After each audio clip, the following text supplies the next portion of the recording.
Motive किसका हो सकता है उस अनीस बीबी को मारने का? सुतेले बेटे का और खावन का दामाद का और बहू का मोटिव आई डोंट थिंक। इस एफआईआर से वाज़ह लग रहा है कि जाती रंजिश निकाली जा रही है और इसमें तमाम लोगों को शामिल तफ्तीश करना चाहिए। सुतेला बेटा अपने बहनोई को बुला रहा है कि उस्मान भाई जल्दी आए। 8वें 9वें महीने की प्रेग्नेंट औरत बेचारी अपना आप लेकर नहीं बैठ सकती तो वो कोई रंग रलियां बना रही है। ये बकवास, ये अब चीजों को ट्विस्ट करने की कोशिश कर रहे हैं। मरी है, छोटा सा घर है, किसी ने खून की छींटे नहीं 25। अगर पुलिस इस केस को मेरिट के ऊपर हल करना चाहती है तो मकतूला के खामद को गिरफ्तार किया जाए, मकतूला के जो बेटा मदई है उसको, और इनके स्पाउस जो हैं।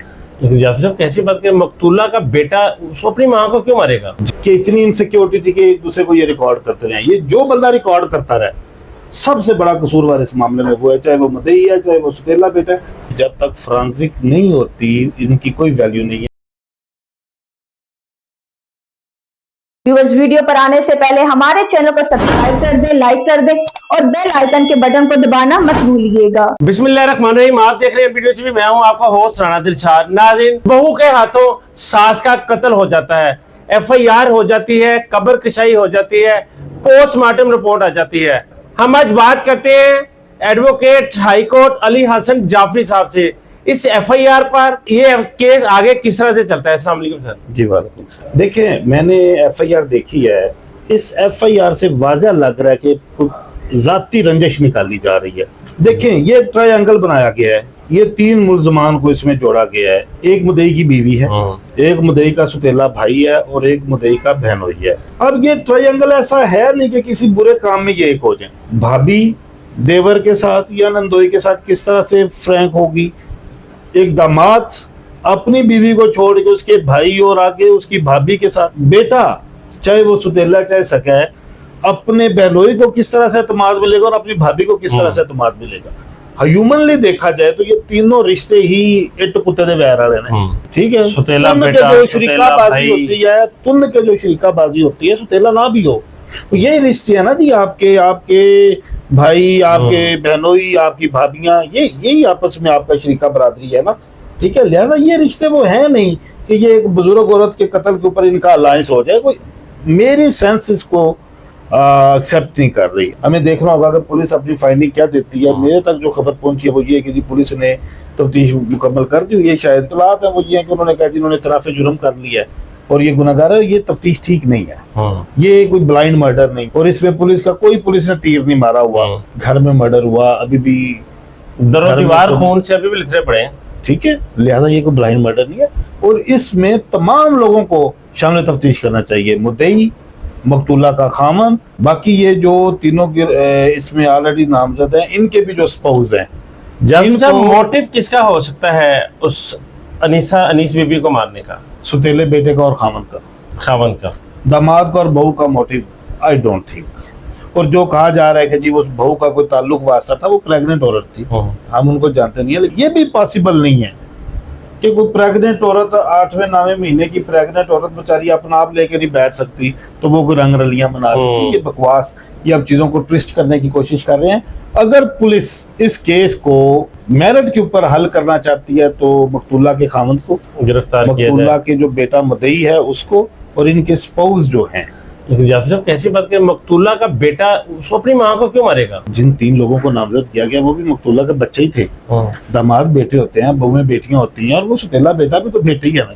लेकिन उसके पास क्या मोटिव हो सकता है अपनी माँ को मारने का? ना कोई जायदाद है, ना कोई बैंक बैलेंस है। जाती गुस्सा हो सकता है, जाती अनाद हो सकती है। कोई जरूरी तो नहीं है कि वही जो एक मंतक है पुरानी ज़ार ज़मीन, कि यही कोई 3 वजूहात रह गई हैं। जाती बंदे की कोई किड भी होती है। तो मदई की तरफ से कुछ मीडिया हाउसेस को कुछ ऑडियोज दी जाती है, ये चीजें प्लांट की गई हैं।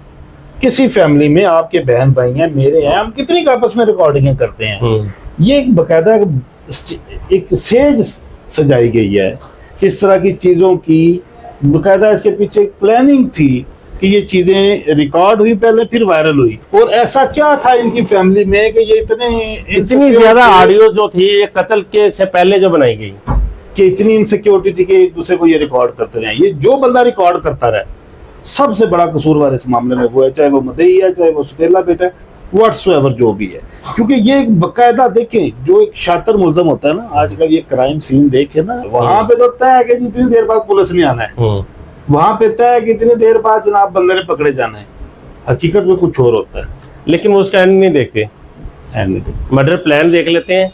ये इसके लिए बकायदा एक सेज तैयार की गई है, ऐसे ऐसे ये चीजें हमने करनी है। और मुझे तो खुद दोस्त ही हैं आप जैसे, उन्होंने एक दो ऑडियो सुनाई है जो कि बड़ी क्लियर है कि वो सुतेला बेटा अपने बहनोई को बुला रहा है कि उस्मान भाई जल्दी आए। अभी ये इसकी तफ्तीश प्रॉपर नहीं हुई, ये इसमें और भी बड़ी चीजें सामने आएंगी। और देखिए मैं आपको एक बात बताऊं, ये जितनी ऑडियोज और वीडियोज निकल रही हैं इनकी कोई वैल्यू नहीं है सर। मैं कह रहा हूँ कि जब तक इनकी फ्रांसिक नहीं होती, इसके ऊपर सुप्रीम कोर्ट के फैसला जात मौजूद हैं, जब तक फ्रांसिक नहीं होती इनकी कोई वैल्यू नहीं है। ये जस्ट एक ऐसे ही है जिस तरह जी वो होते मेलों के ऊपर लगे हुए लोगों को अट्रैक्ट करने के लिए, क्या गन्ने का जूस पी लें, आके माल्टे का जूस पी लें। हाँ। उस ऑडियो से ज्यादा इन ऑडियो की वैल्यू नहीं है, इससे ज्यादा इसकी वैल्यू नहीं है। अच्छा, और एक चीज इसमें बड़ी इंपॉर्टेंट है, देखिए मैं आपके सवाल से पहले बोल पड़ा, यहाँ पे पुलिस को ये देखना होगा कि ये मामला सबसे पहले रिपोर्ट किसने किया। जो शख्स सबसे पहला था ना, वही शख्स इसमें वो उस मकतूला का शौहर है कि वो मकतूला के शौहर ने अपनी आइडेंटिटी छुपाने की कोशिश। ये पूरी फैमिली कितनी इस तरह के मामलात में उलझी हुई है, हर कोई हर किसी की रिगार्डिंग कर रहा है।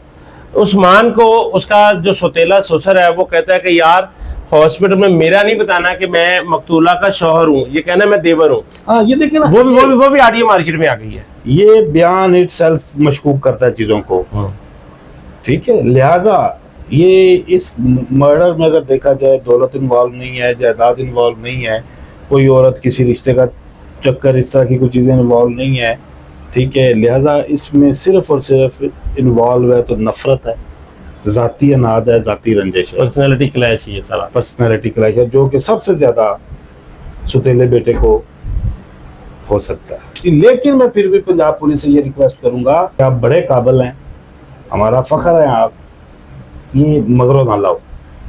ये केस एम नहीं है, वो बेचारी एक माई मर गई, अब उसका कुछ तो मूल्य डाल दो, कम से कम उसके जो असल कातिल है उनको सामने दो। नहीं जी, इस केस में जो इन्वेस्टिगेशन ऑफिसर हैं राना दिल, उन्होंने बड़ी खासी मेहनत की, बहुत सारी चीजें इकट्ठे की। वो तफ्तीशी ऑफिसर जो कहते हैं कि इनके नजायज मरासम नहीं थे सर, उसकी एक और रीजन है, मुलजम दुराने हिरासत कहता है ये मेरी बहन है। एक और रीजन है, वो ना बिके। एक और रीजन है, 8-8.5 माह पहले शादी हुई है इस वाक़े से। हाँ जी, और वो औरत प्रेग्नेंट है, ठीक है।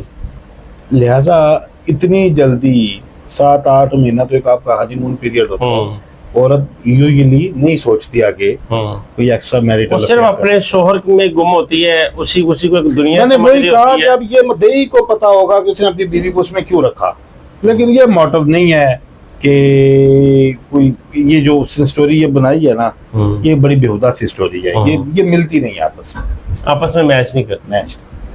इसी केस को जो डीएसपी है इन्वेस्टिगेशन यूसुफ भट्ट साहब, उन्होंने वो जाती तौर पर भी देख रहे हैं। वो कह रहे हैं यार सोशल मीडिया पर एक ऐसा ये ट्रेंड बन चुका हुआ है, वो उस केस को खुद देख रहे हैं, वो इंतज़ार कर रहे हैं कि जो मुलजमा अनीला है उसकी डिलीवरी हो जाए और उसको सामने तफ्तीश किया जाए। यूसुफ भट्ट साहब को मैं पर्सनली जानता हूँ, बहुत काबिल अफसर हैं, और बिल्कुल अगर यूसुफ भट्ट साहब अपनी निगरानी में सारी इन्वेस्टिगेशन का प्रोसेस देख रहे हैं तो फिर इसमें इनकी कुछ चीज़ें नहीं सामने आएंगी। उन्होंने सारी चीज़ें अपने पास मुंतकल कर ली है, वो खुद देख रहे हैं इस केस को।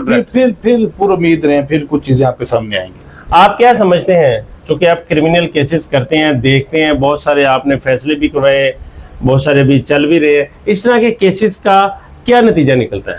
देखिए कुछ भी नहीं नतीजा निकलना, जो बने मदई वो आज नहीं तो कल नहीं तो जो भी मुल्ज़म बनेगा खैर, वो आज नहीं तो कल उसे सुलह कर लेनी है। ये इस तरह के केसेस ऐसे करीबी रिश्ते हैं, सारे करीबी रिश्ते हैं, मुल नहीं पैदा। आप तफ्तीश का हालात देख रहे हैं, आप कत्ल जब हुई है किसी ने देखे ही नहीं, आप कह रहे हैं जो उधर कपड़े से उधर डंडा था, ये था वो था, जब मरी है छोटा सा घर है, किसी ने खून की छींटे नहीं 25 दिन। और ये कहा जा रहा है कि मौके पर जब मुंशी हॉस्पिटल में उनको वनीस बीबी को ले जाया गया, वहाँ डॉक्टरों ने कहा कि भाई ये बाथरूम में गिरी नहीं है, ये मर्डर है, तो वहाँ पे लेकिन लाश उठा के नहीं, तो ये तो हॉस्पिटल का जो अमला है उनकी भी नेग्लिजेंस है, उन्हें लाश नहीं सी वापस भेजनी चाहिए, उसी वक्त पुलिस को इतला करनी चाहिए, पुलिस को बुलवाते मौके। मैं वही कह रहा हूँ ना, उसी वक्त पुलिस को नेग्लिजेंसी बुलवाते, डॉक्टर्स की भी है, अमले रिपोर्ट की भी है, करवाते और वहाँ पे इसका पोस्टमार्टम करते। जबकि इस केस में नहीं किया। वहाँ पे मौजूद होते हैं, वरना हर सरकारी हॉस्पिटल में उनका डेस्क बना हुआ है पुलिस का, चौकी बनी होती है हर हॉस्पिटल में। ठीक है। लिहाजा यहाँ पे मैंने वही कहा ना, आप इस केस का आगाज देख लें, ये इसका अंजाम भी होगा, मोल तक नहीं पड़ा बेचारे का। लेकिन ये जो बंदर गए हैं, मुद्दई इनको ब्लैकमेल लाजमी करेगा। अगर इसमें कुछ चीजें नहीं आती तो मुद्दई इनको ब्लैकमेल करेगा। बहुत शुक्रिया अली हसन जाफरी साहब। नाज़रीन, मेरे साथ मौजूद थे अली हसन जाफरी एडवोकेट, जो क्रिमिनल केस के मास्टर जाने जाते हैं। इनसे हमने बात की अनीस बीबी मर्डर केस के बारे में, इनकी आपने बातें सुनी, कसूरवार कौन, मुलजम कौन और बेकसूर कौन। आने वाले वक्त में ये चीजें भी सामने आएंगी। पुलिस तहकीकात कर रही है, अदालत क्या सजाएं देती है। जैसे जैसे कोई अपडेट आती है इस पर आपको आगाह किया जाएगा। कमेंट बॉक्स में अपनी राय से जरूर आगाह कीजिएगा। इजाजत दीजिए, अल्लाह निगहबान।